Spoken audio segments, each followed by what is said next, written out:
Hello, my name is Jesan Sorrells, and this is the Leadership Lessons from the Great Books podcast, episode number 5, with my co-host today, Erica Weed. Good Hello, morning. Erica. Good morning. All right. So we're going to have a little conversation here today, and I'm going to open up a little bit with, with this thought. So, and thus, this is kind of a continuation from the last episode. If you listened to our last episode about 100 years of solitude, and thus we get to the dark triad of leadership traits: psychopathy, narcissism, and Machiavellianism. These three traits, these three elements combine in the form of a leader, Colonel Arcadio Buendia, moving from being a person of intellect in 100 years of solitude to being a person of action, but in a way that's hidden even from himself, which is interesting because of the first line that opens up 100 years of solitude. And I quote, "Many years later, as he faced the firing squad, Colonel Adriano Buendia was to remember that distant afternoon when his father took him to discover ice." Now, I came to 100 Years of Solitude completely by accident from Joan Didion's great self-aware memoir, Slouching Towards Bethlehem, which we'll cover in a future episode of the podcast. Great book. We're going to pair that up with Movable Feast. We're going to talk about self-awareness in the memoir. I fundamentally believe that leaders must be self-aware in order to avoid the dark triad that Colonel Buendia exhibited throughout the remaining 2/3 of 100 Years of Solitude, and to avoid taking their people into wars, disputes, conflicts, and disagreements that fundamentally are only going to lead to more endless wars, civil problems, disputes, and strifes. But then I ran across Erica, and then I ran across a guy named Niccolo. And so I want to pull today, and I want to talk with Erica about the seminal, I think, first probably, but seminal book on the dark triad of leadership, The Prince. Now, the translation that I have is a little bit different. There's multiple translations floating around, and we'll talk about that. Different translations give you different tastes, different flavors of what Machiavelli was speaking of and what he was talking about. And I'm not going to go into Machiavelli's background. You can get all that from other places. You don't need me for that. Go search the internet. However, Niccolo had a different viewpoint on all of this, and he was probably the first person to lay this out succinctly in the history of the world, that Renaissance fellow that he was. And so he opens in his dedication of The Prince with this line: "I have not found among my possessions anything which I hold more dear than, or value so much as, the knowledge of the actions of great men, acquired by long experience in contemporary affairs, and a continual study of antiquity, which, having reflected upon it with great and prolonged diligence, I now send, digested into a little volume, to your magnificence. And although I may consider this work unworthy of your countenance, nevertheless I trust much to your benignity, that it might be acceptable, seeing that it is not possible for me to make a better gift than to offer you the opportunity of understanding in the shortest time all that I have learnt in so many years. And with so many troubles and dangers, which work I have not embellished with swelling or magnificent words, nor stuffed with rounded periods, nor with any extrinsic allurements or adornments whatever, with which so many are accustomed to embellish their works. For I have wished that either that no honor should be given it, or else that the truth of the matter and the weightiness of the theme shall make it acceptable. Nor do I hold with those who regard it as a presumption if a man of low and humble condition dare to discuss and settle the concerns of princes, which we're going to do on the podcast today. Because just as those who draw landscapes place themselves below in the plain to contemplate the nature of the mountains and of lofty places, and in order to contemplate the plains place themselves upon high mountains, even so to understand the nature of the people, it needs to be a prince. And to understand that of princes, It needs to be of the people. And that's just the opening. Anger, arrogance, pride, overweening ambition, a desire for authority, and a desire to rule over others. The reality of leadership is that what's done in the dark is very often rewarded in light. And in the space of telling the raw perceived truth of leadership, the man, such as it were, at the top of the mountain, such as it were, is the Renaissance writer Niccolo Machiavelli. You can read about Machiavelli's birth everywhere. Like I said, I'm not going to talk to you about any of that today. Instead, we're going to talk about the things that no one wants to talk about in leadership today. We're going to talk about being selfish rather than being collaborative. We're going to talk about the selfish desires of leaders rather than the expansive desires of teams very often. We're going to talk about a leader as a no-holds-barred jungle fighter. By the way, there's a guy named Jeffrey Pfeffer who wrote that in a book, Leadership BS, Fixing Careers and Workplaces One Truth at a Time. And we're going to peel away some chunks from the myth of leadership, or maybe some layers from the onion. Because what leaders do in the dark that they deem effective and appropriate to accomplishing their own goals matters quite a bit for us to understand. And Machiavelli, often seen as the main advocate of getting dirty, may actually be misunderstood by us, I think. And I don't think he was maybe easy to buttonhole or easy to pigeonhole as he's been made to appear. So in order to understand this and put it in its proper context, I would like to welcome the soon-to-be current doctoral candidate, Erica Weed. Erica is a professional executive coach and development consultant. She founded her consulting firm, Ascendry Incorporated, in 2015. So she's an entrepreneur, which is great.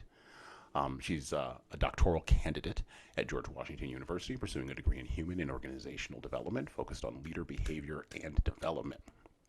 Her LinkedIn profile, which you should go connect with her on LinkedIn, and I'll have all of the links to her profiles, her social stuff, her research, anything else in the show notes below this episode. So her LinkedIn profile quite succinctly states that, quote, "As a coach, I support my clients in their work to learn about themselves. As a facilitator, I support groups as they learn about how to function together. And as a student, I'm working to better understand the truth about leadership, effectiveness, and achieving goals. My goal is to create a more inclusive model of leadership in order to better understand the most effective leadership characteristics in the context of real organizations." And as you know, if you know anything about me and you've been listening to the podcast, yeah, we're reading literature, and yeah, we're reading great books, but we're also in the pursuit of truth, no matter where that journey may lead. As I said before, welcome, Erica. Thank you. I'm excited to be here. I'm excited to be able to talk about The Prince. I haven't picked it up in several years, so it's nice to be back with the literature. Now, is there anything that I said in my opening that is patently incorrect? We need to start off with the pursuit of the truth. Yeah, so as I mentioned to you, I am an academic at heart, and there are a couple of things that are just challenging to me, and definitions are something that I am passionate about making sure that we're all clear on. So when we talk about leadership, a lot of people mischaracterize leadership as a position. So we get very comfortable talking about the leader as a person or leadership as a position up at the top making decisions. And I think the better way to understand leadership is that it's a relationship. It's a relationship between you, the leader, and those who follow. There was a great quote in some of my dark leader literature that talks about, you can't have leadership without followers. Otherwise, you're a crazy person talking to yourself. You're just walking around for no reason. Exactly. And so, we have to fundamentally think of leadership in the context of the other people around it. So it is leadership with followers. So that means that we really need to focus on the relationship, and you can have good relationships or you can have bad relationships, but we're going to talk about leadership as a relationship. And the other thing to remember is that when we talk about the dark triad, we're not talking about personality traits. So personality traits are characteristics that you are born with. They're ingrained in your DNA. There are some that are activated early on in life between 4 and 7. But basically, by the time you're a teenager, your personality is fixed. And so we don't talk about the dark triad as personality traits. They are more a collection of personalities that are then informed by the traits. So we have, in the dark triad, we have narcissism, Machiavellianism, and corporate psychopathy. If you look at the literature around something called the dark tetrad, then we add in something very fun called everyday sadism. And so these aren't characteristics, these aren't traits, these are just personalities that are informed just like your personality or my personality. So, a couple of different things there that like allow me to key off into various things. So we're going to jump around here a little bit today, because as Erica speaks, I'm going to be thinking, and by the way, all of you who are listening should be thinking, and you should be taking notes, by the way, on this episode. So those who listen to podcasts and take notes become better leaders. So I'll just say that right off the bat. So as we think about this idea of leadership as a relationship, which again, I don't disagree with you about that. Actually, that's fundamental to what we do as a leadership consultancy. We do view the leader-follower dynamic as a space where there is an emotional exchange. Usually it is emotional contagion. Most people can't. Well, I won't say most people. Most leaders and followers fail to understand how deeply that relationship goes. There's also a lot of other things that go into how deep that leadership, relationship can get. When we separate that fundamentally from the idea of leadership as position. So positional leaders merely have authority, and authority is not necessarily competency, which is a whole other different kind of issue, which we can talk about that too. But authority is not necessarily competency. Authority is not necessarily mastery. Matter of fact, if you go look at the work of Robert Cialdini, the guy who wrote the great book Influence: The Psychology of Persuasion, he lists authority as one of those persuasive elements that allows individuals to kind of do what it is that they do. And we fundamentally reject leadership theories, in essence, charisma or servant leadership or any of that, and we say that there are, and this is what I'm currently writing my book about, there are actual skill sets that you can actually gain as a leader or as a person who's pursuing if we want to frame it this way, which people do, so okay, leadership position. If you want to do that, if you want to get in that relationship, there are certain things, 12 of them we actually think, that you should be able to do pretty much effectively. Now, can everybody do all 12 at the highest level all of the time? No, but you should at least have some conception that these things all click in together. And then where our conversation today really fits in there is in this idea of what is a leader's role, what is a leader's responsibility to that relationship, and then how do we effectively kind of make that, I hesitate to use the term make that work, but make that work, right? How do we make that be effective so that there is an outcome? Because organizations, quite frankly, care about outcomes. Sure, that's the whole reason they exist. Right, exactly. They care about production, something getting out the door. And increasingly in our knowledge economy, the thing that gets out the door is not, and you and I have kind of talked about this offline, but the thing that gets out the door is not necessarily physical product. It's intellectual product or emotional product, and it's not. And now we're in, I think, the weird third turning of leadership, where it was in the 20th century primarily driven by how does GE, which is breaking up, how does IBM get a physical product out the door? And now it's to how do we emotionally connect with people because of this thing called the internet, because of a bunch of other stuff that's happened at a sociocultural level that, again, people really don't understand. And, third turning, more like the 300th turning. We are in the middle of a cycle that has, been going on for millennia. The idea that, something happens and in order to survive, we need to change. And how do we change? Well, we look to, someone with a vision that we like, and then we decide to follow them. That's the agreement when we look to leadership, right? We are, as followers, we are allowing someone to take us someplace, somebody who we ultimately are going to trust to give us more than we could ever find for ourselves. And so, this, you frame it as the third incarnation of leadership, I'm sorry to tell you that, the stuff that we find in The Prince is not that different than what we are experiencing right now in terms of global pandemic, the internet revolution, new types of products, new economies, new markets, these things. It feels strange and new, but I mean, there are a lot of similarities that we can draw here. Well, and let's talk about Machiavelli, right? So this is the reason why The Prince, and other works that he's done, like the discourses that he wrote, have lasted what, 600 years, 500 years, and we've read on this podcast already. We've read from the Bible. We've read from the Iliad, Homer. We've read from Meditations by Marcus Aurelius. So, like, this is a long stretch of books that, quite frankly, I mean, we can argue about the canon all day, but they're there because they speak to certain human truths that are immutable and, to a certain degree, immutable and unchangeable. Potentially. How we respond to those circumstances.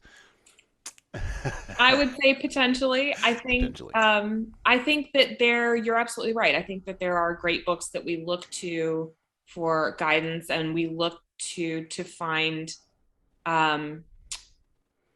information about how we can be successful as well. I think, one of the things that we can never do, though, is separate those pieces of literature from their context. And I think, if we think about The Prince, yes, it is the granddaddy of leadership books. It's one of the first prescriptive leadership books. So think of it like self-help books. And that makes it an important part of the leadership canon. However, we cannot stop from recognizing the context in which it was published.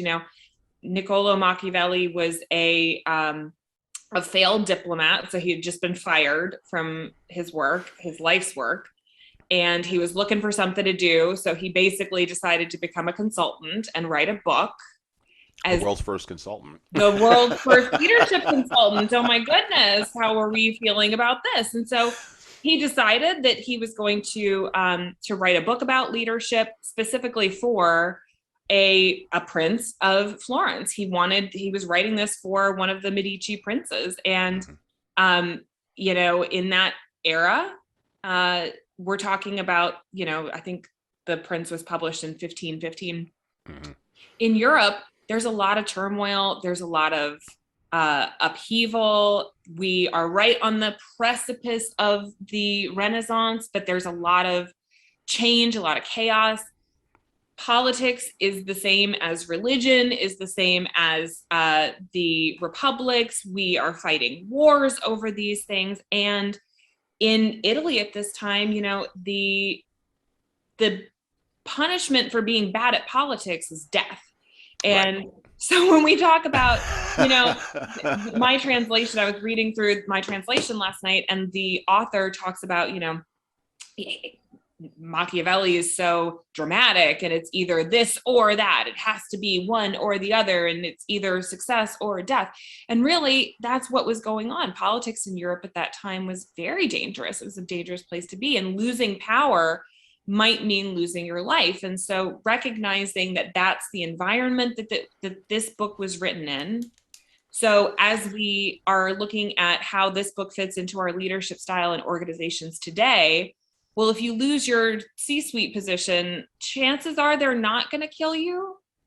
So maybe we frame some of Machiavelli's advice in that way. And I want to get into the amygdala too, because the amygdala doesn't, you can tell your amygdala that all day. And sometimes it's hard to stop your brain from jumping to those conclusions. And so again, you talked in the beginning about how leadership is self-awareness in leadership is so important. We want to make sure, obviously, there are going to be things that leaders can't share with other people. However, those things should not be shielded from yourself. Right. And so when we talk about how we can develop effective leadership looking at personality, which is what we're going to talk about today, we got to remember that it is that self-awareness, it's that self-acceptance, that really does moderate the difference between being a person with a certain personality and, shall we say, a monster. Right. Back to the book. No, this is good. Back to the book. Because I really don't want to chunk into Machiavelli and then use that as a baseline to kind of talk about some of the things. I've taken a ton of notes while you've been talking, and we're gonna, again, remember I said this podcast episode, take notes. Okay, this is how you're going to become a better leader. The Prince. And now the translation that I have is from 1998. It's the W.K. Marriott translation. I don't know if that's a good one. It's just the one that I have. I say at once, there are fewer difficulties in holding hereditary states and those long accustomed to the family of their prince than new ones. For it is sufficient only not to transgress the customs of his ancestors, and to deal prudently with circumstances as they arise for a prince of average powers to maintain himself in his state, unless he be deprived of it by some extraordinary and excessive force. And if he should be so deprived of it, whenever anything sinister happens to the usurper, he will regain it. Hereditary states. Now, you just mentioned, princes, politics, religion, all being tied in together, right? Heredity was also tied into this as well. And we are currently in our culture having a massive flux moment, and this has been coming for a while, around the value of merit in relation to income inequality. Now, we are not an economics podcast, nor are we a sociocultural podcast. I don't want to delve into those worlds that Steven Pinker and and Bjorn Lomborg and other folks have delved into. I'm not getting into any of that. I'm just saying we're having this flex moment where we're judging basically our modern day version of heredity, which we define as meritocracy. For a leader at this time in this moment, if I inherit through merit, and I'm putting that in air quotes for a whole variety of reasons, but if I inherit through merit my position and my promotion, am I going to exhibit more of these behaviors, or am I going to be more inclined to do less of that? Was Machiavelli correct? Or am I going to be, more inclined to engage around the worst parts of narcissism, right? The worst, and from the literature, everybody's got a touch of narcissism. Okay. Because that's how you basically live through the world, because if you didn't, it would just be constant negative emotion all the time. And we're going to talk about the big 5 factors of personality too here a little bit. We're going to investigate that. But am I more likely to exhibit some type of one of these pieces of behavior, one of these pieces of the collection, as you framed it, of my personality? Or if I flex on merit, am I going to be more humble? Or maybe that's not the opposite. Maybe it's just more self-aware. So I think let's flip that around, because really what you're talking about is outcomes versus behaviors. Okay. Mm-hmm. And this is a conversation that has been going on in leadership forever. Where does effective leadership come from? In Machiavelli's day, what we're talking about, hereditary leadership, well, that's genetic. Mm-hmm. And it used to be that up until, the early 1900s, a lot of leadership theory was based on the idea that some of these things are inherited, that your good personality, you're tall, you got a nice head of hair, it almost always was men. So it's always you're muscular. And these were the characteristics that made for a good leader. Right. Now, obviously, we've shifted to meritocracy, which means you're not born a good leader exactly. Well, we now have to wrestle with some of the complexity of where that good leadership comes from. And I think one of the challenges that Machiavelli had was that he wanted, just for the benefit of the person who was paying for this book, he wanted to be able to say, yes, you inherit good leadership. So your parents are a good leader, and therefore you're going to be a good leader. It creates that kind of inherent stability. But what we know is that it's more complex than that. Mm-hmm. We have to consider a lot of different factors. And if you look at the literature of leadership, it is currently trying to mull through something called complexity leadership, which is where we find all the different things, all the different pieces of the recipe that go into this perfect type of leadership. And spoiler alert, we haven't found them all. Right. It's so ever changing. And so when you ask, who's going to engage, basically, if you ask who's going to engage in some of these more toxic leadership traits, I think it has less to do about how you got there and more to do with how well you know who you are once you get there. Now it has less to do with how you got there. Let me push a little bit on that. If I started an organization, let's do a thought game. I start an organization, and let's say the organization is Goldman Sachs. I'm just going to pick something outrageous. Fine. And I start as the janitor at Goldman Sachs. And I have a vision of a path to get to being the CEO of Goldman Sachs. Now, forget the fact that there is no path there. Forget that for just a minute. It's a cul-de-sac. I'm not getting out of it. Okay, forget that. I have enough self-confidence. Let's frame it that way. Overweening self-confidence, narcissism, to believe that there is a path that I can go up. That I can go up that hill. Piece. I can go up that hill, right? Okay, so I'm setting myself up.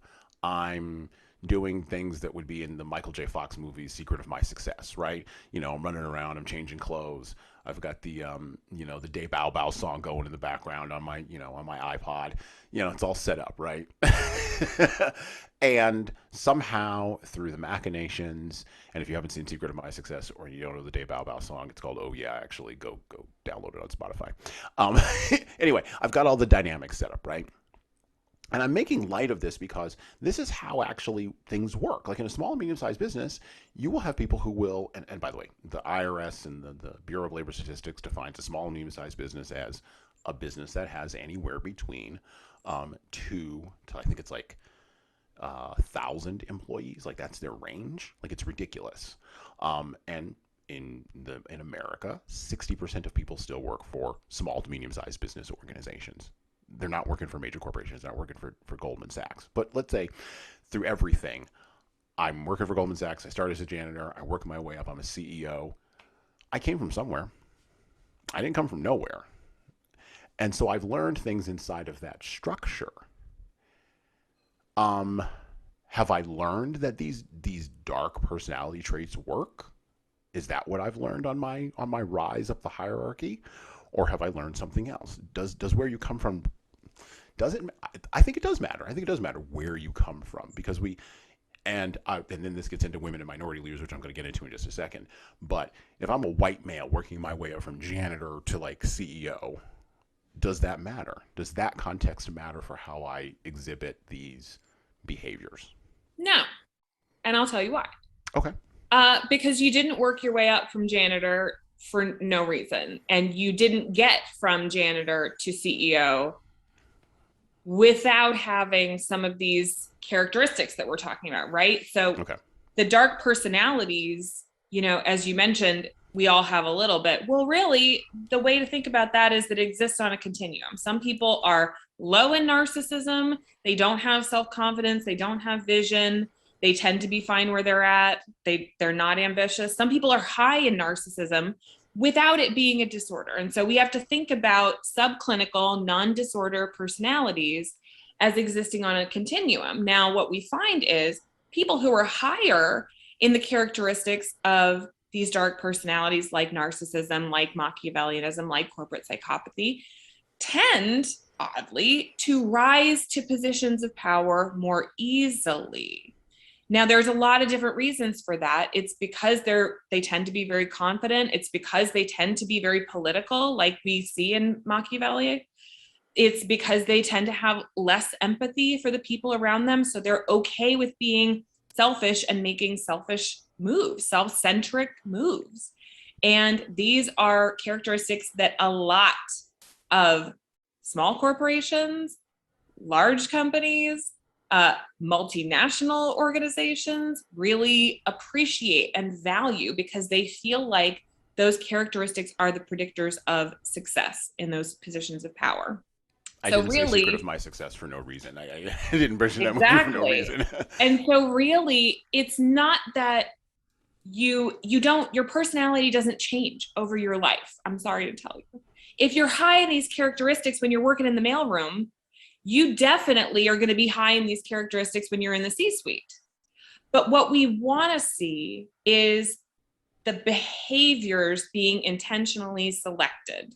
We don't want to see people with challenging personalities behaving in whatever way they feel like, because then that becomes toxic. So the goal really, the idea of going from the janitor's closet to the C-suite, it does not change your personality. What it does is it gives you way more freedom to behave in the ways that you feel are appropriate, and the way that you feel it's appropriate to behave may not actually be effective. Right. Okay. Now, the sub question underneath there, women and minority leaders, because we do have a fair number of them who listen to the podcast. Yeah. Apparently, in the literature on these subclinical traits, those traits track less to female and minority leaders, from what I've read. Now, why is that? So there's a couple of different things to think about, right? Number one, a lot of these leadership characteristics were just developed on the skeletal frame of older white men. Okay. So it's the skeletal frame that they were developed on, not necessarily the fact of the behaviors themselves. It's not necessarily the behaviors themselves, but if you look at the way that leadership was defined, or the way that leadership characteristics are defined, they are characteristics that we would traditionally see in older white men. All right. And there's a reason for that. It's because that's where the leadership was 50 years ago. There were not women or minorities in positions of power, especially in this country, but in other places as well. Sure. So we really didn't start looking at the way that these things changed until the 80s was when it began. And even then, even now, we look at the statistical significance of women and minorities in positions of authority and leadership in this country, and the stats ain't good. It's low on both. So we have to think about, how we define leadership and what looks like leadership to us, what looks like appropriate, acceptable leadership was just modeled on people that weren't you and me. Okay. Now, that's the first thing to think about. Okay. Now, an anthropologist would say, on a global context, when you're talking about communal versus individualistic cultural contexts, okay, they would assert, if they were sitting in my seat, they would assert that these traits shift around because of the social pressures that are inside of an anthropological context. Right. Okay. I just want to be clear on that. Okay. So keep going. I didn't want to interrupt your point. So that was the first piece is, the structure that we've looked at has been a narrow structure. But our structure is broadening, and we'll be broader over the course of 100 years, which is why I say we're in a third turning, because that cultural context is broadening. That's what the internet has done for us. But so it's just the structure, but what's the other piece of it? So the other piece of it is how you behave. We talk about personality like it's the be all and end all.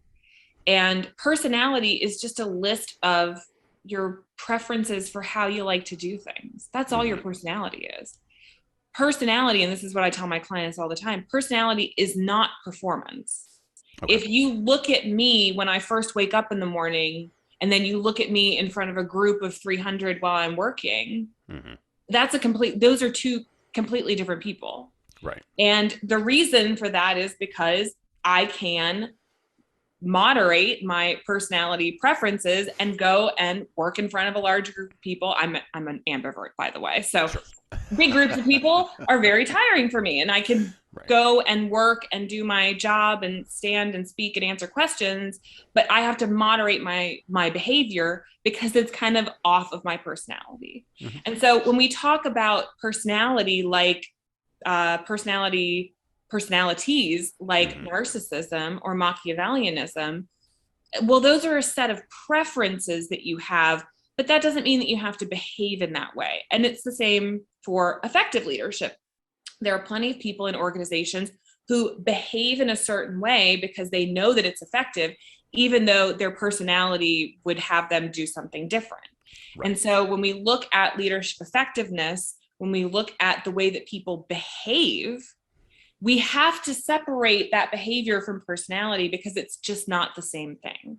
And so you might have an incredibly narcissistic leader who is the best leader you've ever known. Inspirational, tells you where to go, gets you there, keeps their promises, listens to you. It's just not their natural state of being. Right. And so I want to make sure that when we talk about leadership, we can talk about leadership through the lens of personality. We can talk about leadership through the lens of characteristics, but really the performance is a different thing. So I want to talk about leadership and self-deception, and I want to talk about leadership and self-actualization, because I just had a thought there when you talked about the separation of, kind of, not really separation, but the framing, right, of leadership, which goes back to your initial point about framing leadership in a particular context, right? One of the questions that we always get from our clients is, well, I'm this way at home, but I'm this way at work. Is that a problem? I'm like, no, like you have different contexts. It's fine. I just say no, it's fine. But then they'll say, well, I'm a different way at a nonprofit, right? Than I'm a nonprofit board that I may serve on, or I am a different way at when I'm coaching my kids' softball team, right? And the people who tend to struggle with this, at least in our experience, the folks who tend to struggle with this the most are either female or minority leaders. They tend to have a real struggle with like this sense of being diffuse across multiple audiences. Whereas in general, white male leaders in our experience, tend not to be that hyper concerned with that diffusion, which also may be the framework that we place leadership on. It may also correlate to, I don't know, being more sensitive to negative emotion and the impacts of negative emotion from like the big 5 factors of personality, a bit of psychology. Who knows? I don't know. I'm just telling you what we see. And so this diffusion becomes really interesting because we live in an era of social media where everyone is on all the time, or at least there's the perception that everyone is on all the time. And leaders, I find increasingly, particularly younger leaders, are falling into this pit of, I'm not one thing across all of these audiences. And they're struggling massively. So for younger leaders, and by younger, I merely mean leaders who are generationally younger, leaders who grew up underneath and I'm going to name off the big tech companies here, the Facebook, Instagram, WhatsApp, YouTube, always on thing that myself as a 42-year-old did not grow up under. What's up, my millennials? And I'm like, the only thing I owe the audience is a good time. Like I don't owe them anything else. So I owe them the show, right? What you're really talking about is the understanding that people are starting to have of how exhausting it is to have to be all things to all people and never yourself. Right. And I think you're right. I think that there's a certain group of people, and I won't even put a generational cap on it because I'm not sure that's helpful. But the idea that you're supposed to be I'm just saying I put a generational cap on it because it's mostly younger leaders who I hear have that anxiety, whereas older leaders that we work with tend to not express that. So again, we had a very narrow list of behaviors and characteristics up until the 80s that were like, you needed to be tall, you needed to be forceful, you needed to be assertive, you needed to be all these things. And these were characteristics that typically existed with more experienced, more Caucasian, more male leadership. Right. And what happened is that we got pretty used to seeing people like that in positions of power. And sometimes those characteristics are not authentic to people who are less male, less Caucasian, less middle-aged. And also, there are certain characteristics that are not welcomed by people who are, differently gendered and of different races. I think, you and I can pretty much understand that the word aggressive is an ain't no thing for us. We can't really, if I as a woman am described as aggressive, then I have done something wrong. If you as an African American male are described as aggressive, then you have probably done something that is socially considered wrong. If a white man is described as aggressive, well, that's a great thing. And so we have to kind of toe this line, I think, as leadership changes. We're going to have to become more accepting of different types of personalities, regardless of the things that we cannot change. So again, we want to talk about identity and the characteristics of ourselves that we can't change. You're going to talk about race. You're going to talk about gender. You're going to talk about sexual identity. You're going to talk about able-bodiedness. There's a bunch of others. But the goal, I think, and the place that I see the literature really moving is that we're talking about authenticity. We're talking about at work and at home being as close together as possible. We're talking about relieving you of the burden of having to be something that you're not, because that's a ton of energy that you're wasting trying to change something that cannot be changed. It would be the same as if I had to dress physically as a man every day for work and, put on some kind of a suit for that. It would be the same as somebody asking you to change your skin color for work. You can do it, but that doesn't feel good. It won't look good. You're not going to feel authentic. You're not going to. Eddie Murphy had an entire bit on that on Saturday Night Live back in the day. I know. And you know what the crazy thing is? The crazy thing is that he was completely welcomed and completely accepted once he did that. Well, of course, if you're going to conform to this rigid idea of what a leader is that is based entirely on somebody that you are not, you can do it. Yeah. The goal of my work in the leadership industry, the goal of yours, I'm sure as well, is to give people a different option. And for me, the option is, let us play to your natural personality. Let us understand what your natural personality is. And let's give you some behaviors that you can use that are going to accomplish your goals within that natural personality. And thus we have to start with this idea of, because you mentioned the different ways in which identity, which by the way is also socially constructed, so that's another negotiation, and I come out of the space, the negotiation. I come out of the negotiation. You just invented these names. I come out of the negotiation and conflict management space. So there's you're negotiating your social identity while you're also trying to internally negotiate your own identity. And in order to even do that identity negotiation work effectively, we have to be self-aware. So let's talk about that a little bit. Back to the book. But the difficulties occur from, again, Machiavelli, but the difficulties occur in a new principality. And firstly, if it be not entirely new, but is, as it were, a member of a state, which taken collectively may be called composite, the changes arise chiefly from an inherent difficulty which there is in all new principalities. For men change their rulers willingly, hoping to better themselves, and this hope induces them to take up arms against him who rules, wherein they are deceived, because they afterwards find by experience they have gone from bad to worse. This follows also on another natural and common necessity, which always causes a new prince to burden those who have submitted to him with his soldiery and with infinite other hardships, which he must put upon his new acquisition. Machiavelli is going directly to relationships there, by the way. He's saying that it's not just the prince, it's the prince and the followers, and we're co-creating reality together. Not to get all mystical on you, but we're co-creating reality together. Okay. That's not mystical, that's scientific. Well, it sounds vaguely, when you say it, co-creating reality, it sounds vaguely, we're going to, no, you're right. There's hard science behind it. And there's this idea of leader-member exchange, right? Where we're exchanging emotional content. We're creating relationship, in essence, what we said at the beginning.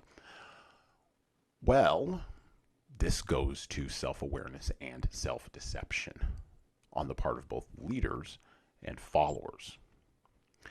So are followers deceived? And if they are, is responsible leadership the leadership that wakes them up from their deception? And how can a leader do that if they are also self-deceived? If both the followers and the leaders are self-deceived, which we see in a lot of organizations. A big example that I think of is an organization that no longer exists anymore, Enron. Everybody at Enron was running around engaging in self-deception. Followers and leaders alike. Everybody was playing the game. Another example that I think of is Wells Fargo. And I've never worked with Wells Fargo. Full disclaimer here, I don't know anybody who's worked for Wells Fargo. I've just read a ton of case studies on Wells Fargo and taught a ton of case studies on Wells Fargo around ethics. And if you look at the ethical structure of Wells Fargo, consistently over the course of time, everybody there is self-deceived.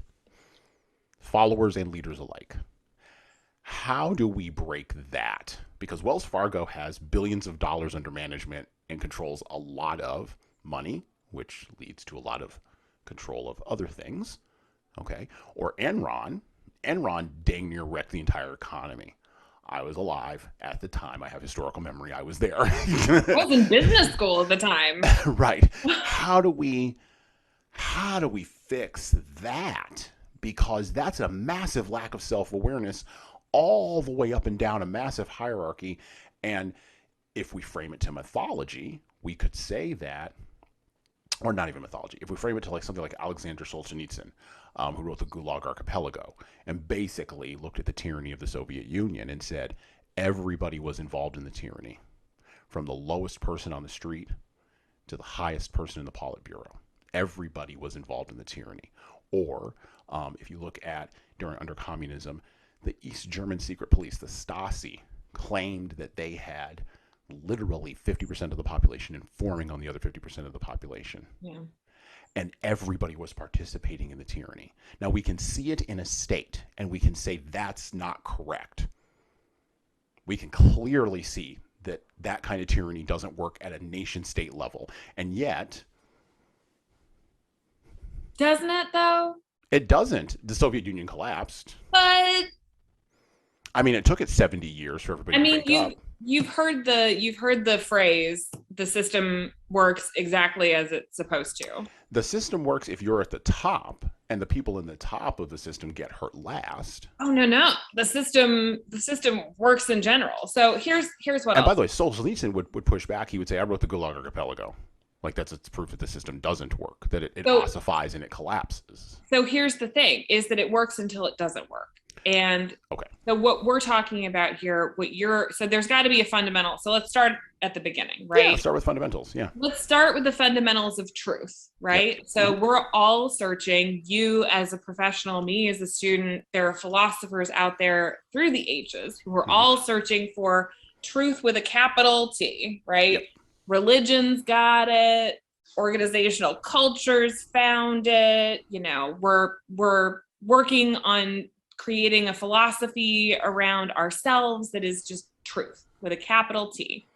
I personally don't believe in truth with a capital T. I come from the attitude that there's too many things that are subjective. There are too many things that I have to make assumptions about in order to get to what I believe is the truth. And there's too many variables, and I'm just never going to get there. So really, if we're talking about the truth of the nature of leadership, I think that and really deception, which is what you're saying, that deception is withholding that truth from people, whether it is a leader withholding the truth from their followers or followers withholding the truth from themselves, being self-deceived. You know, the nature of truth to me is that you're just never going to get to the there. And so stop looking for objective truth and start recognizing the subjective truths. The subjective truths that you're referring to are the things that make it psychologically possible for us to exist. The idea of self-deception is that if we actually knew the truth, our heads would explode. We wouldn't be able to psychologically cope. The amount of complexity and the lack of control in the world that we live in is just crazy. And if we knew everything that was going on, we would just go insane. So start from that place and recognize that self-deception can serve a purpose in that way as kind of psychological protection. And so here's the part where the leader comes in. Well, the leader has control over a lot of information, and they can create as much protection for their people as they want. Mm-hmm. And here's where we get into difficulty, because how much protection are you providing your followers versus are you withholding things that they really need? You're absolutely right. There are structures and systems that have protected their followers to the point where their followers didn't appreciate it anymore because they didn't have any freedoms anymore. And then they had to overthrow that system and start over again, which is, by the way, what Machiavelli talks about when he talks about the difference between a principality, an organization run by a prince, and a republic. He's making that case. You know, we sacrifice freedom, we sacrifice our individual freedoms for that safety and stability. And it's going to be a constant give and take. It's going to be a constant give and take from me as an individual and from me in the whatever group that I'm in. And what Machiavelli saw is that sometimes if there's a difference in opinion between what a prince thinks you need as far as security and information versus what the people need, well, now we got to fight it out. But so many followers say they want the truth. They will tell the leader for sure. They will tell the leader verbally and non-verbally through their lived behavior, I want the truth, which gets back to the core of my question. Does a responsible leader wake up the people? Does a responsible leader tell them the truth? Because they there's a principle in sales and marketing, give the people what they want. And I would say you can take it from, you could probably take it even further. And I would say it's maybe not the responsible leader, but the smart leader does wake people up because they realize that the potential that they're looking for comes from an awoken followership. It comes from a followership that feels empowered in their own power and their own freedom. It comes from a followership that feels trusting towards the leadership. It comes from the characteristics that you create when you allow people to be exactly who they are and do what they want to do within the confines of the goals that you have for the organization. Now that requires some emphasis on feedback because that requires you to break the feedback loop, right? So if the feedback loop is overwhelmingly positive over behaviors that are negative, you are the leader who is now tasked with the unenviable task, and sometimes we will have leaders that will come to us and they will say, hey son, I've been given this team. It's a dysfunctional, toxic mess. And I was hired to fix this dysfunctional, toxic mess. And these people can't handle the truth. And quite frankly, hey son, I live in a world where I have to eat and pay my rent.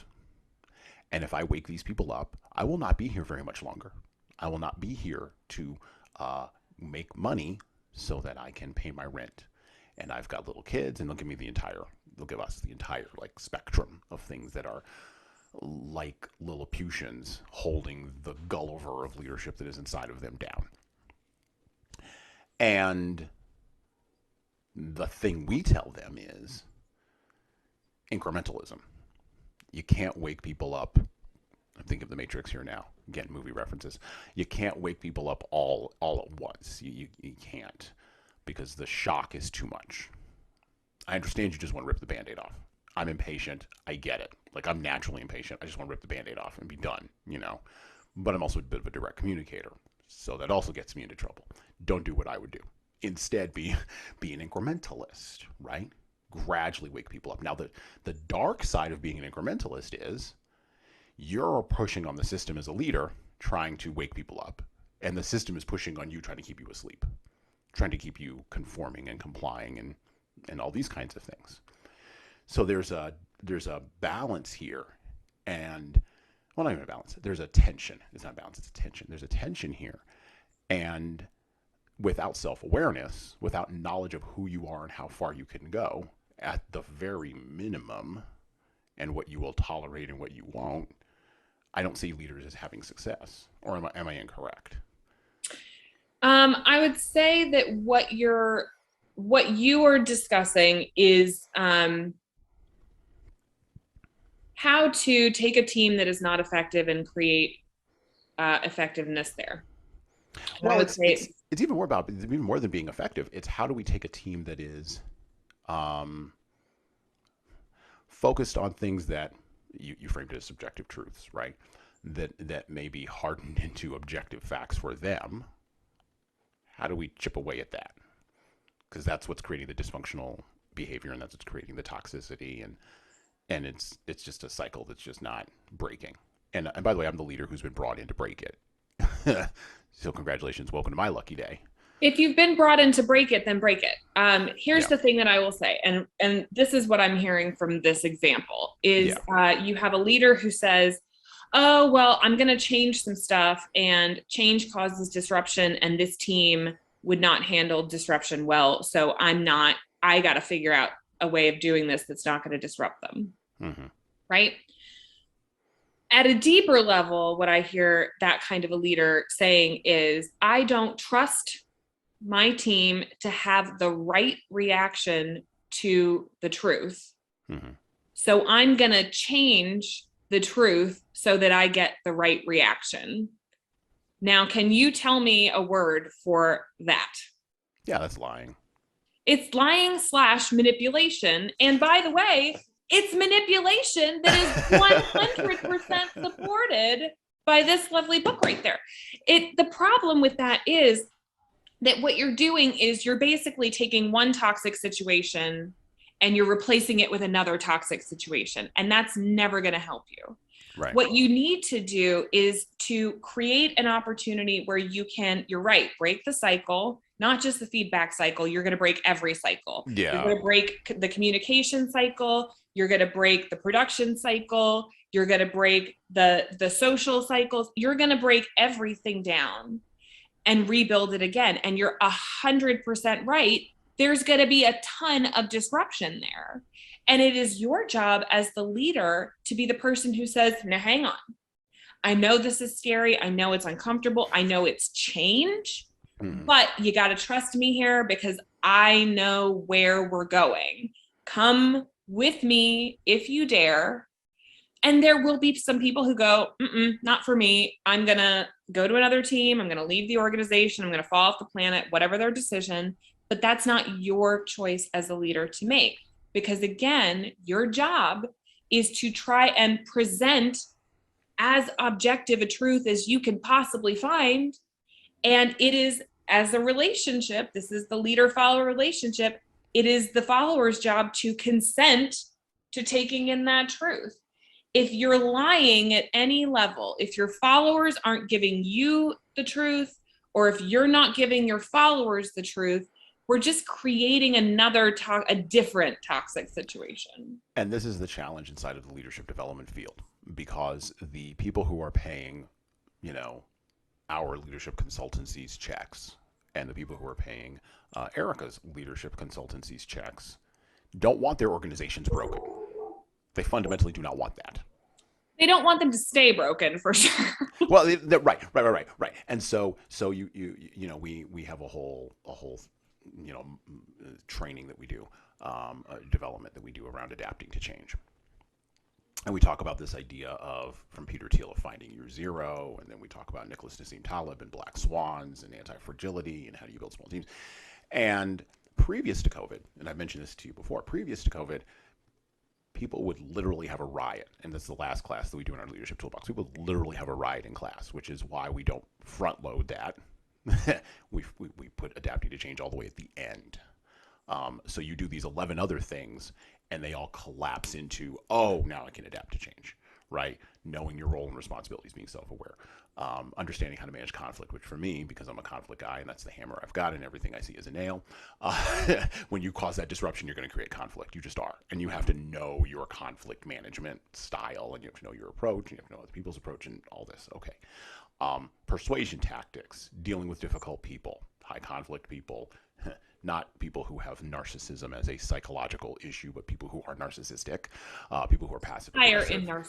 in narcissism. Higher narcissism, right. You have to understand how to give positive performance reviews and how to deal with discipline and how to hand out feedback. You have to understand the difference between motivation and morale. They're not the same thing. And even though they're often collapsed together as the same thing, you have to understand how to coach people for accountability. You have to understand how to manage a diverse workforce. And then after you understand all of that, then you can adapt people to change. Mm-hmm. Previous to COVID, when we would give that module, there would be there would be riots. So we put it at the end. And you still get a lot of kerfluffle. In a post-COVID environment, there's no kerfluffle anymore. Most people sit very attentively and pay close attention because something just happened external that just smacked everybody in the mouth. And now there's been a bit of humbling, I would assert, at all levels, nation state, all the way down to the individual. And I put this in my book, 12 Rules for Leaders. That's coming up here in April 2022. That's the pitch for the book. The problem that we have, I think, is a problem, particularly in the West now, not globally, but in the West. Europe, America, Canada, Australia, New Zealand, Japan, South Korea. The problem we have is a problem of abundance. You mentioned earlier that we can't have everything, but we are told consistently we can. And thus we place demands on leaders and organizations that they cannot fulfill. Mm-hmm. And followers do this innately because, quite frankly, we've been trained by our devices that we can have everything that we want. Oh, don't give it to the devices. People have wanted this for millennia. Yeah, they wanted it for a millennia, but now it's been facilitated. This is where I'll put it on the device because I do think the device facilitates it. Our technology facilitates it. First, the technology was TV that facilitated it. Before that, it was radio that facilitated it. The technology facilitates it. Maybe the only difference between radio and TV or newspapers is the speed with which the facilitation occurs, but the facilitation is still there. That's what the technology does. It facilitates it.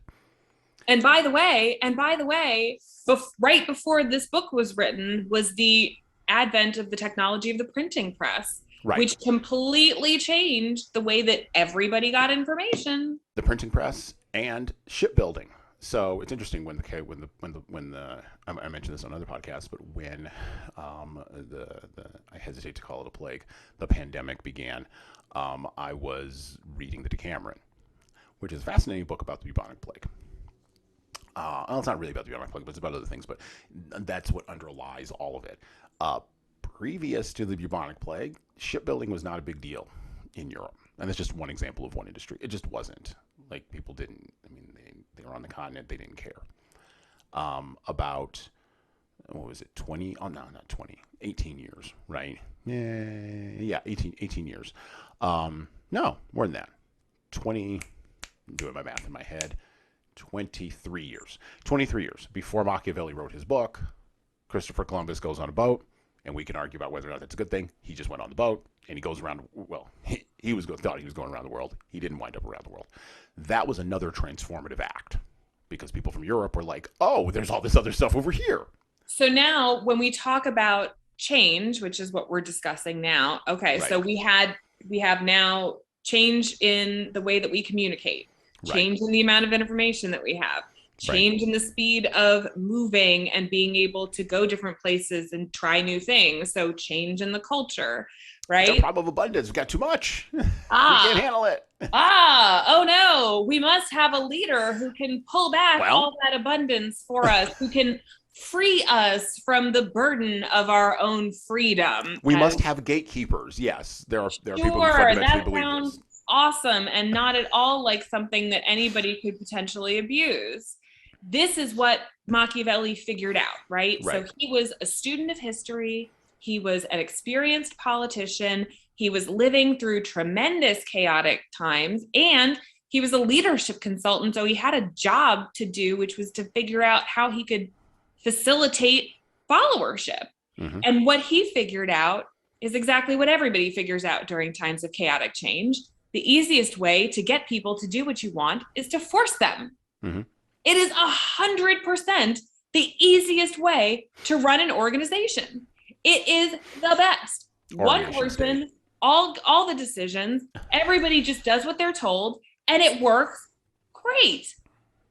Except it creates a tyranny where the individual who's running the state can't, or individuals, let's look at the Politburo again, I'm looking at you, Politburo, doesn't actually know how to make decisions. Economists have noted this, doesn't actually know how to make decisions, and thus makes bad ones consistently.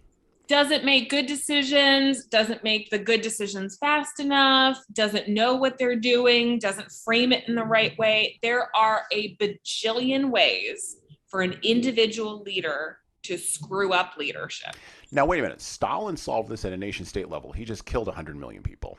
Yeah, you can also, that's the end result, right? So what Machiavelli said was, you know what, if you want power and you want to hang on to it, there's only one way to do that, and that is to decimate the population that you're trying to rule. Mm-hmm. Ruling out of fear is 100% the most effective way to rule a country, to keep control and power over people. You got to just terrify them to the point where they will never even think to challenge you. And he's 100% right. That is the easiest way, the most effective way to keep power, except for the fact that keeping power is different than being an effective leader. And so now we find ourselves in the same place, right? Mm-hmm. We thought for the longest time, and I, have studied the change theorists in our, work. We talk about change a lot.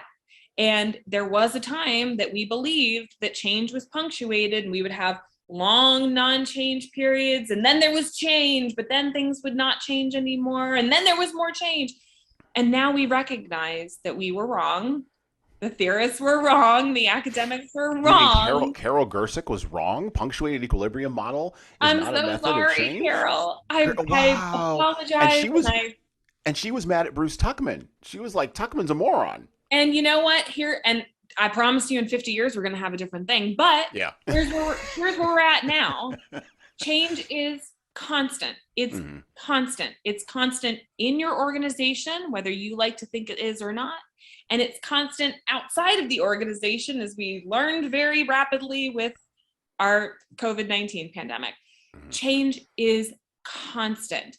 And so the most effective thing that a leader can do is figure out how to build a system that is resilient in change, that is responsive to change, so that you can change things when you need to, and you can resist changing things that don't need to be changed, so that you can hopefully lengthen the life of your organization. And you still got those pesky followers. Oh, man. Back to the prince for just a minute, because he's got an idea about that. Let's hear it. And you just said rule through fear. So he's got an idea about that. The wish to acquire is in truth very natural and common. And men always do so when they can. And for this they will be praised, not blamed. But when they cannot do so, yet wish to do so by any means, then there is folly and blame. For in truth, there is no safe way to retain them, and he's talking about cities, other than by ruining them. But you can apply that to organizations or teams or even individuals, as we were just saying. And he who becomes master of a city, accustomed to freedom, and does not destroy it, may expect to be destroyed by it. For in rebellion, it has always the watchword of liberty, and its ancient privileges as a rallying point. By the way, this is 1515, before the American Revolution, the British Revolution, before and the French America Revolution. Right, exactly, before any of that. Which neither time nor benefits will ever cause it to forget. And whatever you may do or provide against, they will never forget that name or their privileges unless they are disunited or dispersed. But at every chance, they immediately rally to them, as Pisa, after the 100 years, she had been held in bondage by the Florentines. But when cities or countries are accustomed to live under a prince and his family is exterminated, they being on the one hand accustomed to obey and on the other hand not have the old prince, cannot agree in making one from amongst themselves, and they do not know how to govern themselves. For this reason, they are very slow to take up arms, and a prince can gain them to himself and secure them much more easily. But in republics, there is much more vitality, greater hatred, and more desire for vengeance, which will never permit them to allow the memory of their former liberty to rest, so that the safest way is to destroy them or to reside there. We see this with corporate takeovers. We see this with corporate mergers. I think of Amazon acquiring Whole Foods. When Amazon acquired Whole Foods, there was a very small story, and almost nobody paid attention to it except for maybe you saw it, and maybe me, and we were about the only two people in America that saw it. And it's worth commenting on, by the way, here at this point. When Amazon, the giant whale that Amazon is, acquired Whole Foods, literally the day after the acquisition went through, a third of the Whole Foods executives left. They just pieced out. They pieced out of the former republic. They're like, nope, we don't want to be under this tyranny. They didn't attempt to try to change Amazon. They didn't even attempt to mount a rebellion. I'm sure they got stock options and wonderful packages and all these other kinds of things, but associating it with a monetary reward is a little bit of a venal thing, and we do a lot of that in our culture anyway, which I also object to, because I think there's more motivations than just money, and I don't even think that money is the primary motivation for most people. I think that there's other motivations that are way deeper and way less examined at a psychological level than money, but okay, we're going to do the venal one. Fine, they got their packages and they left. But you look at Amazon's response to that, and they were, as usual, they were dead quiet. They just sort of let it happen, and they're like, okay, yeah, moving on. I don't know. Rebellion.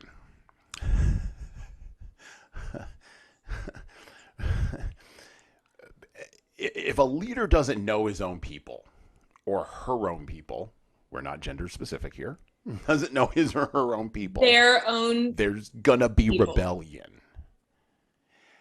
How does a leader navigate rebellion? You know, and we just brought up, I mean, we're just talking about, self-awareness in this little space here, and telling followers the truth. Well, when you tell followers the truth, they're going to rebel. Okay, how do you navigate rebellion? And even, by the way, the military looks at this as well, all the way up to literal mutiny. How do you handle that?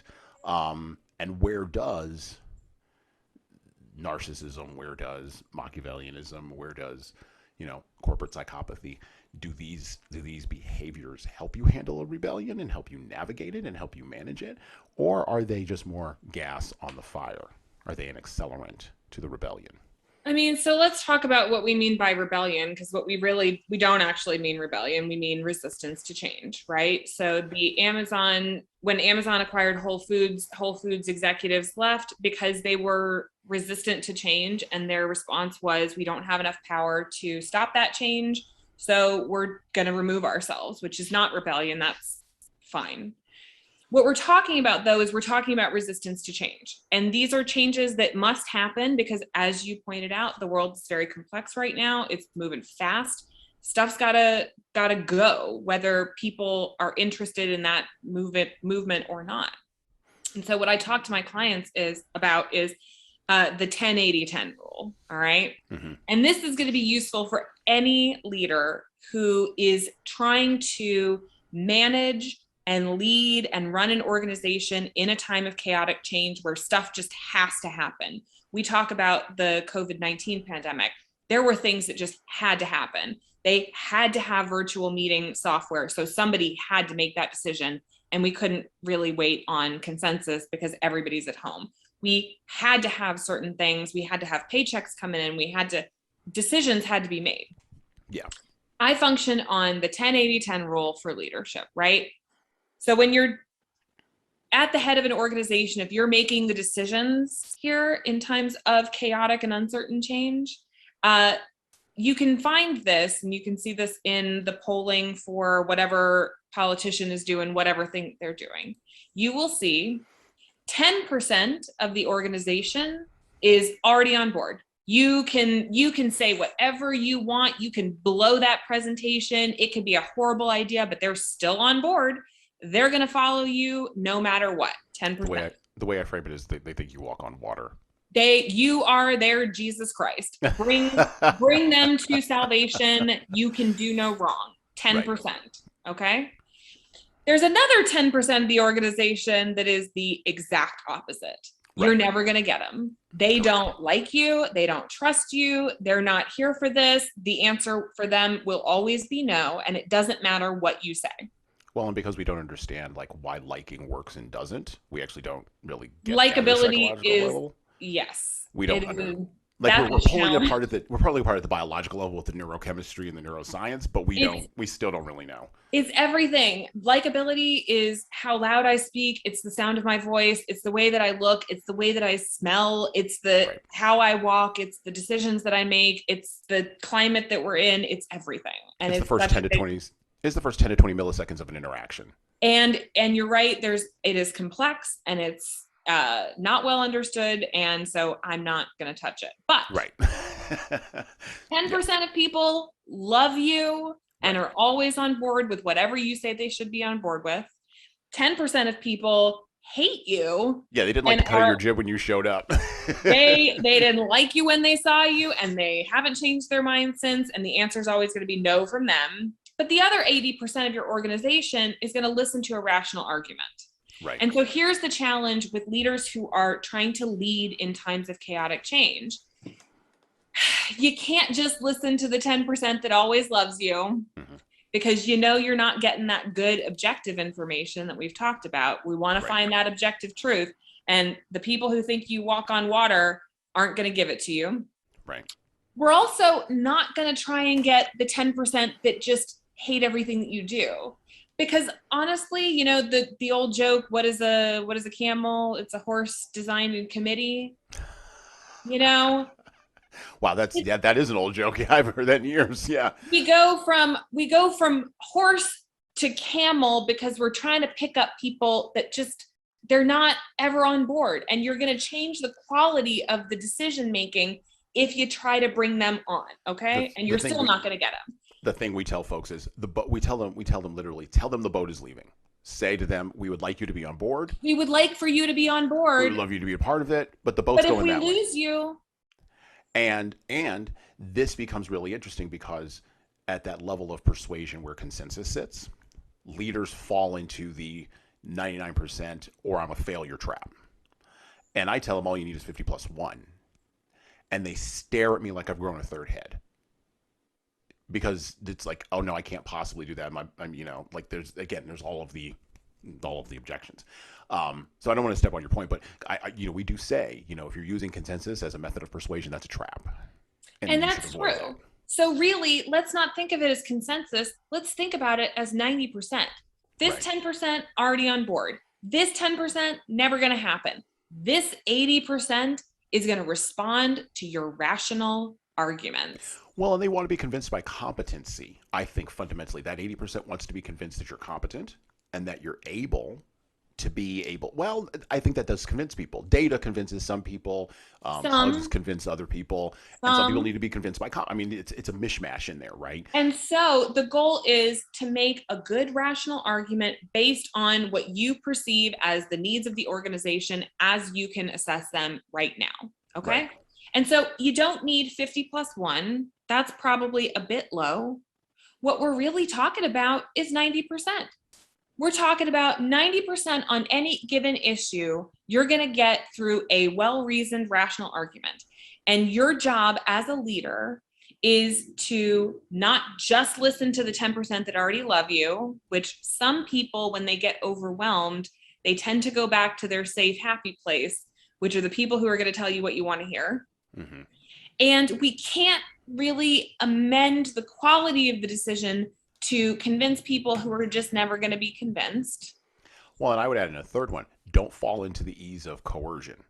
And we don't want to manipulate to get the outcome that we think is best because we don't know everything. Right. I don't care how competent you are. I don't care how long you've been doing this. You don't know everything. You can't.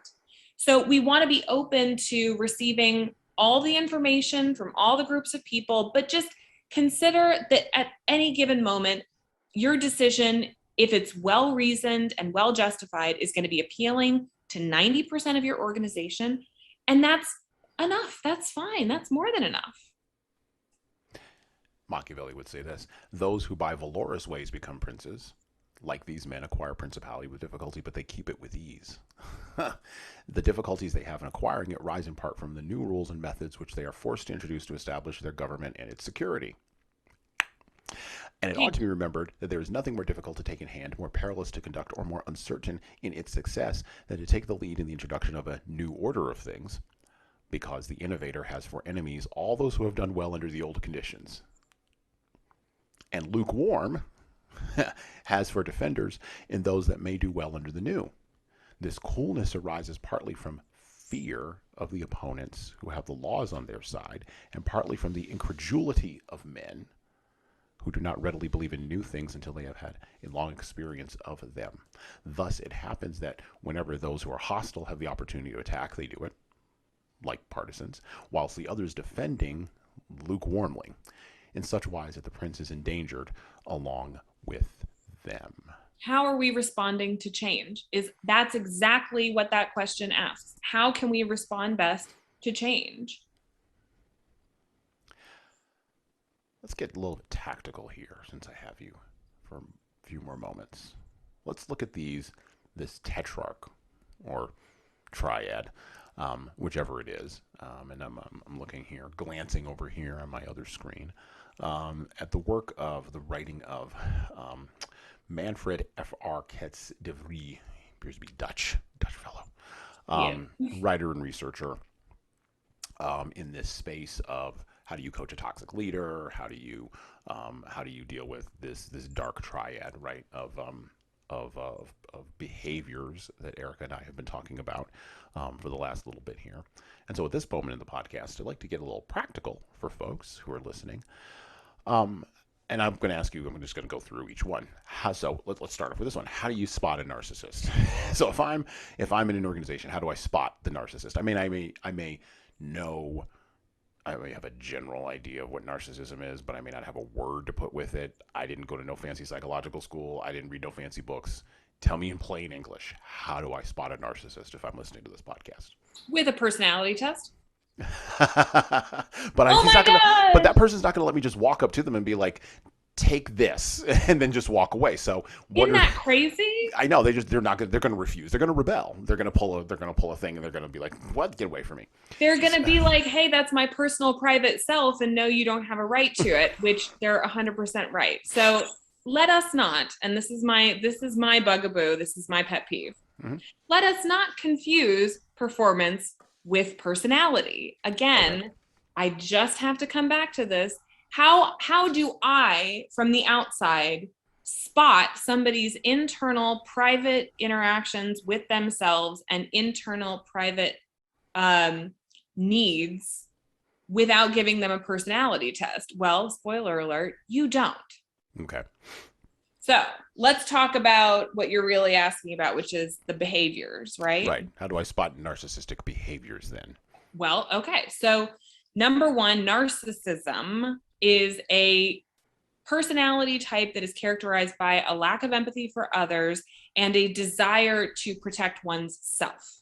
So it really comes to a place of being self-interested. Now, as you mentioned earlier, when we talk about being self-interested, it gets a little dicey because we're all self-interested. Yeah, we all care about ourselves. We're all selfish.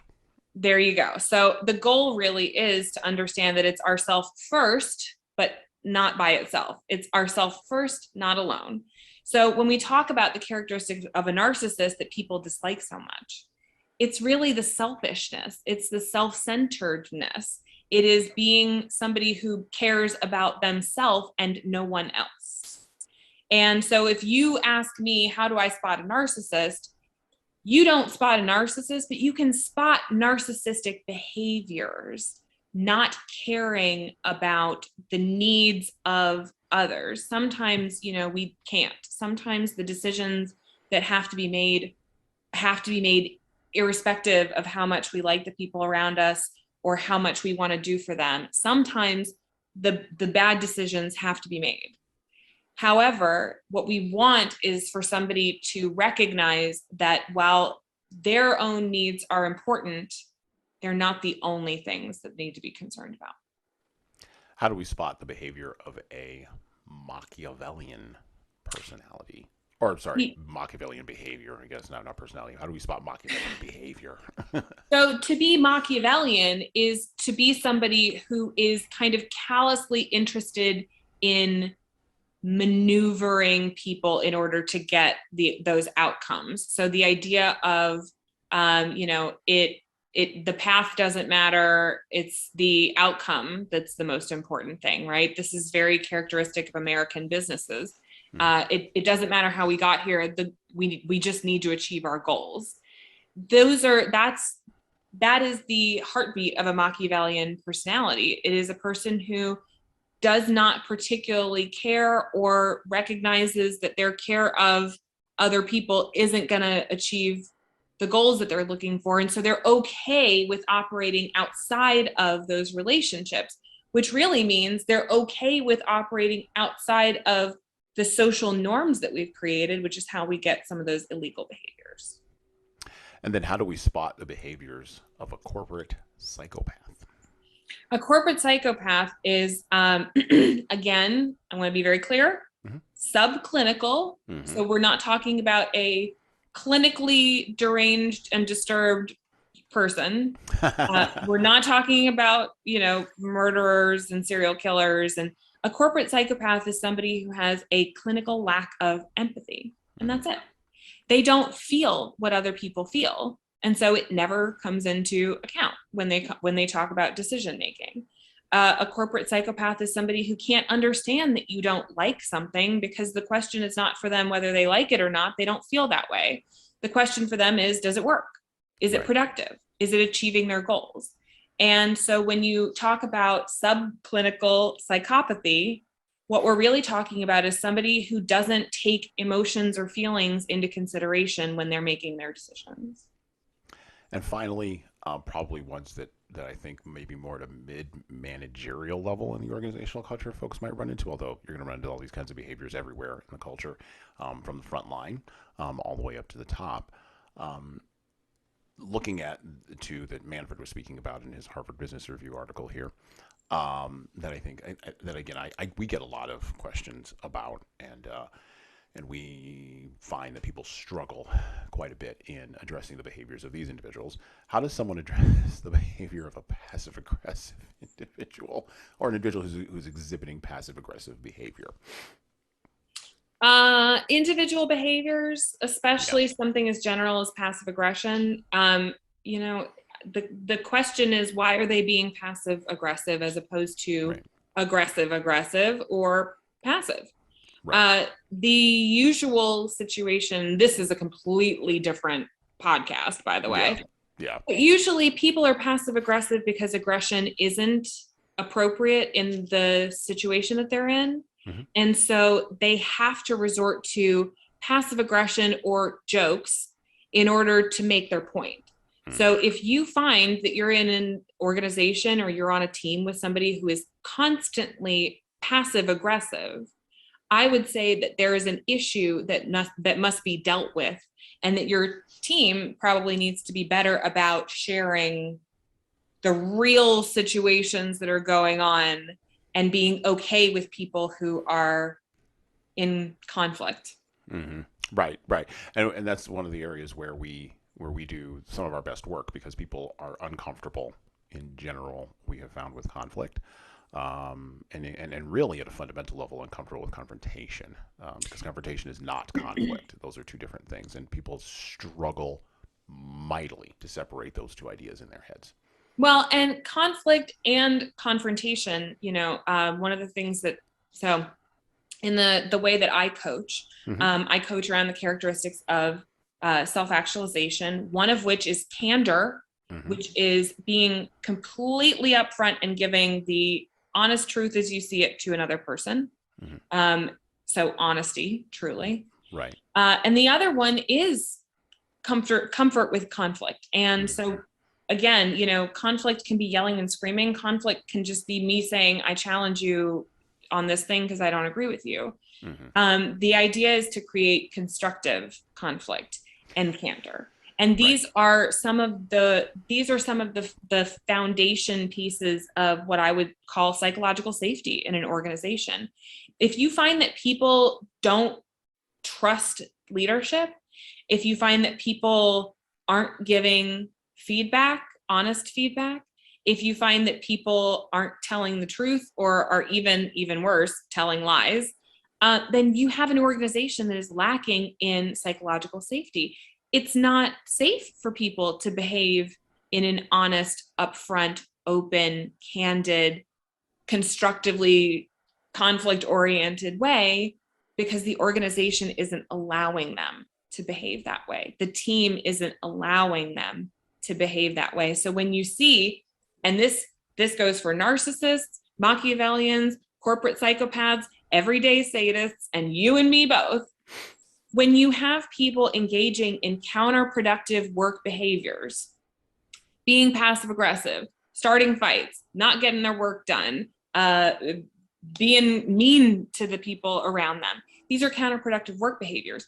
These are irrational responses to rational problems. There's a real problem there that you as a leader need to get to the bottom of. Finally, Manfred spoke about this, and I'll just read directly from his quote directly from Manfred here. Alexithymics are literal-minded, displaying little imagination and typically are unable to describe or even recognize their feelings. This inability makes it difficult for them to interpret the many and often complex emotional signals they receive from others, which they perceive as dangerous, potentially uncontrollable forces. If I'm working for one of those folks, what do I do with that? Oh, with alexithymics, you don't have to do anything. Alexithymics, I mispronounced it. By the way, that's Greek for no word for emotions, just in case you're listening. Go ahead. Which is not the same as a corporate psychopath. So here's the continuum there. And there is an excellent book by a man named Nasir Gami. It's called A First-Rate Madness, where he talks about alexithymics, hyperthymic or thalmic, and hypothalamic. Okay. Now, when we talk about this, what we're really talking about is the ability to perceive emotion and to process emotion. People who are hypothymic are naturally depressive.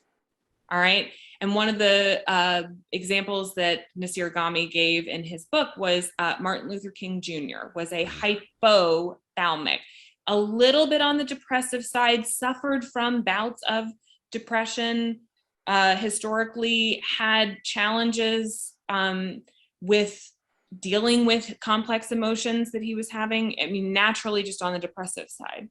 When we look on the other side of that, we have hyperthalamics who are just naturally up. And the example of a hyperthalamic from the same generation was JFK Jr.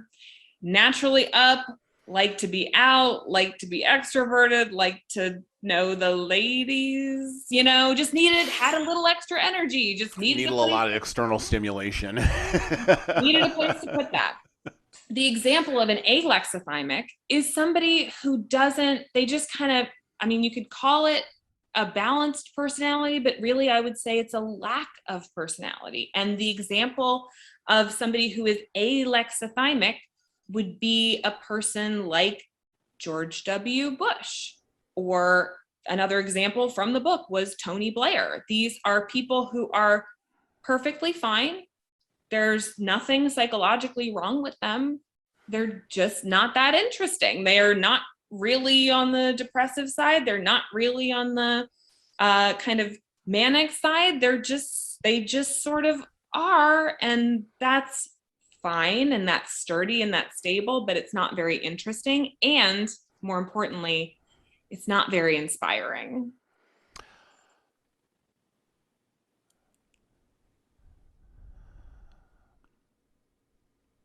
I was going to say something about a visionary leader, but I'm going to Let's leave talk that. about it. I'm going to leave that. Well, we're almost to the close here, I want to leave you on a high note there. So we will have you back because I want to address. Jeffrey Pfeffer has some interesting information about the visionary leader that I would love to be able to talk with you about.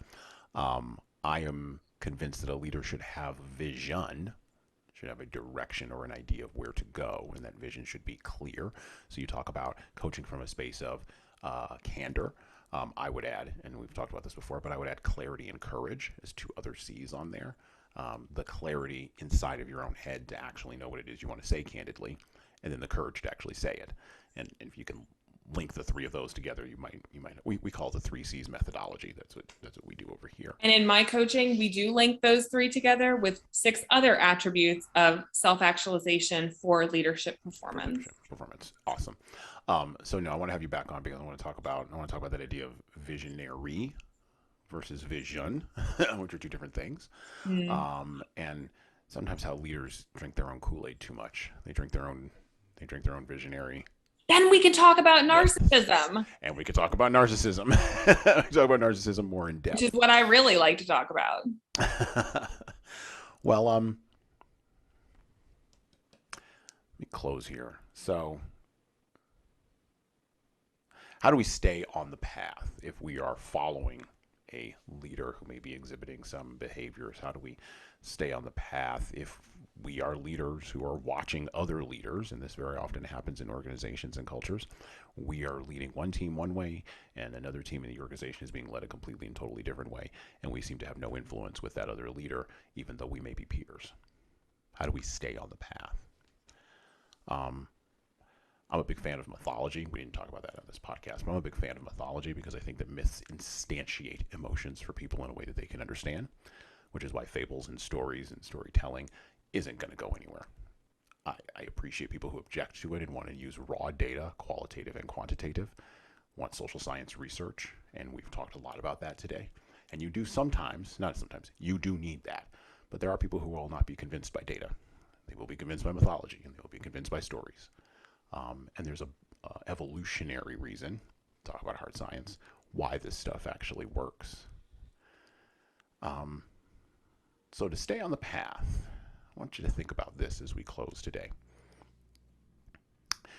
The mythology of the hero has 2 variants, which we talked about today, the light and the dark. This is most accurately presented to the modern and postmodern mind via the mythology, which I'm a personal fan of comic books and movies. I'm a huge fan of comic books, if you know anything about me. Most notably, the 2 different sides of this, Batman and Superman. Now, I'm going to make this very broad. Trust me, there's little tiny things that are different about all of them, but maybe you don't care about Superman beyond the movie, or maybe you really like Christopher Nolan's Batman. Superman is the force of light, representing truth, justice, the American way.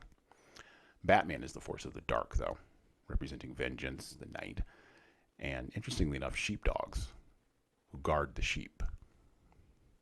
Leaders are convinced existentially, philosophically, and practically that leadership is all light. And those who are convinced of this, they really do need a gut check. It's not all Superman. Leadership isn't all collaboration and good times and engaged followers who are going to care about you all the time. We've talked about some of this today. But at the same time, leaders who are convinced existentially, philosophically, and practically that leadership is all dark also need a gut check.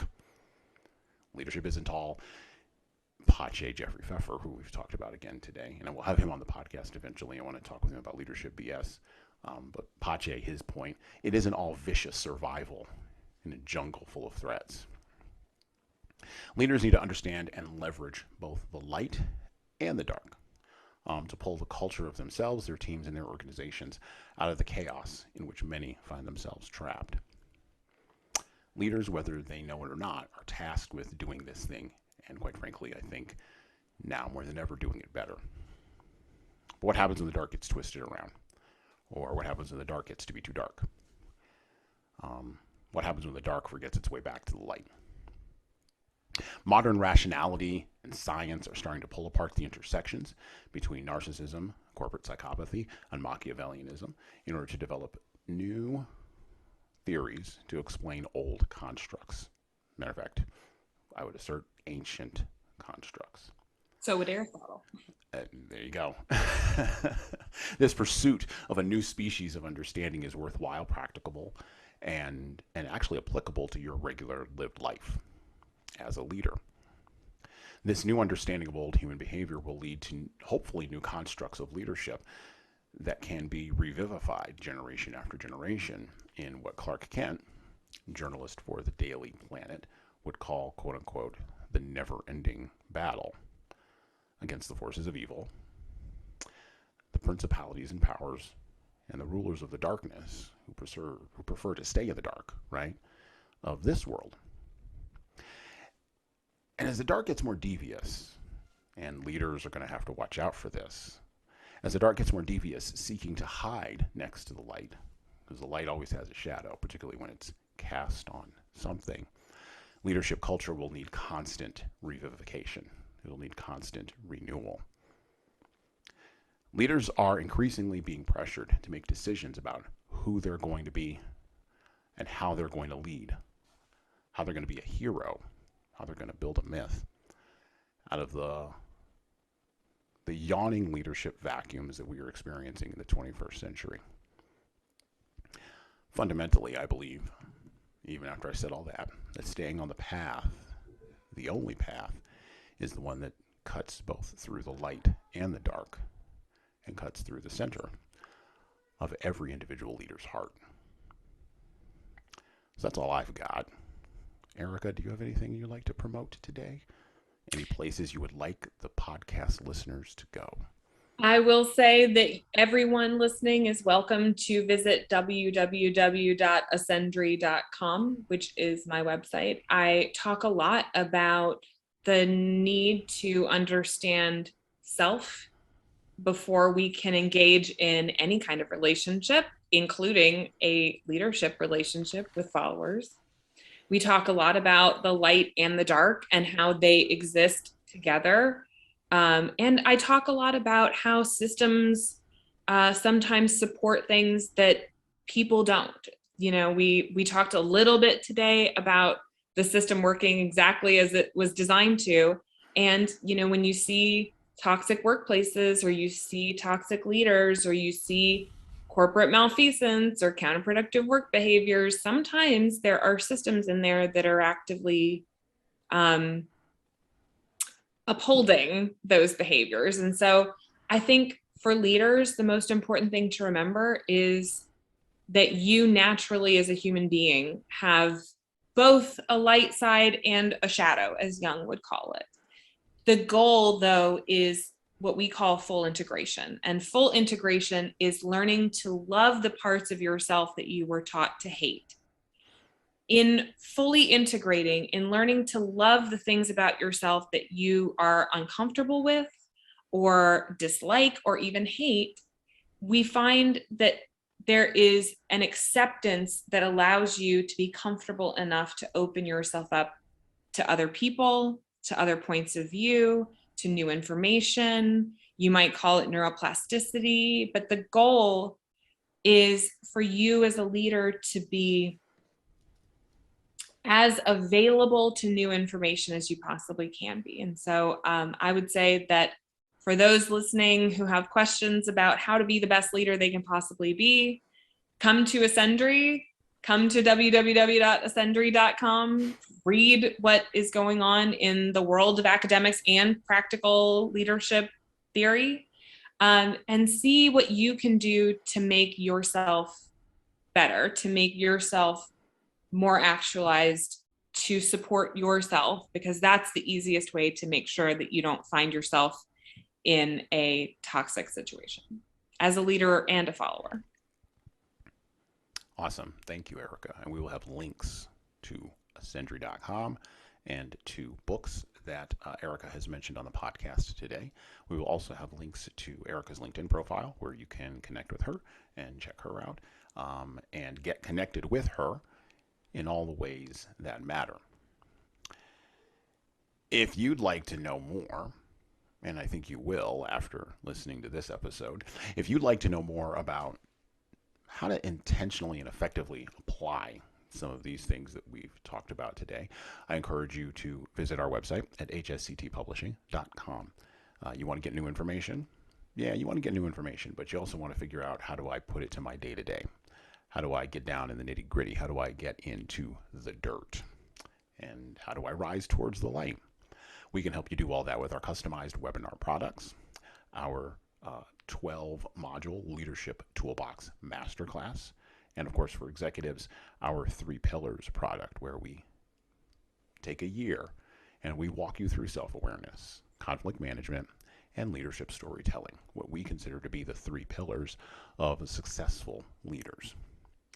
If you would like a digital platform, a digital solution, we have Leading Keys. So go check us out at leadingkeys.com and take a look at that. Yes, it is oriented currently towards long-term care. However, in 2022, we will be expanding that to a much larger audience and allowing everybody to take advantage of the insights that we have on that platform. Micro-learning, because as I said before, we are in a day of abundance, and well, people want abundance, and so we have listened to what the people want. But we're also going to give you something that you need. We have remote live training services and remote consulting and coaching services. As a matter of fact, a good chunk of Leadership Toolbox has actually all of Leadership Toolbox has includes about 6.5 hours of live coaching with myself, and so we can get you to where you want to go and ask you some tough questions, and figure out kind of how you're going to develop as a leader. Now, I've got a couple of books out there, so you can check out My Boss Doesn't Care, 100 Essays on Disrupting Your Workplace by Disrupting Your Boss. That's available on Amazon. And upcoming in April 2022, 12 Rules for Leaders, a foundation of intentional leadership. So you'll be able to check that out on all the different places where you'll be able to check that out. And please join our pre-order list. We are building a list of folks who would be interested in attending webinars, training sessions, and other events that we will be hosting around the launch of that book. Finally, if you want to have me come in personally and you want to have me talk about any of these things, you can, of course, go to JesanSorrells.com. There's booking information there, meeting information, and all other kinds of different things. So you can go check that out, and my writing and my thoughts on that is also there. And finally, you can check out all of our YouTube channels and our other podcasts, the Jesan Sorrells Audio Experience, everywhere where you pick up podcasts. Well, that's it. I'm out.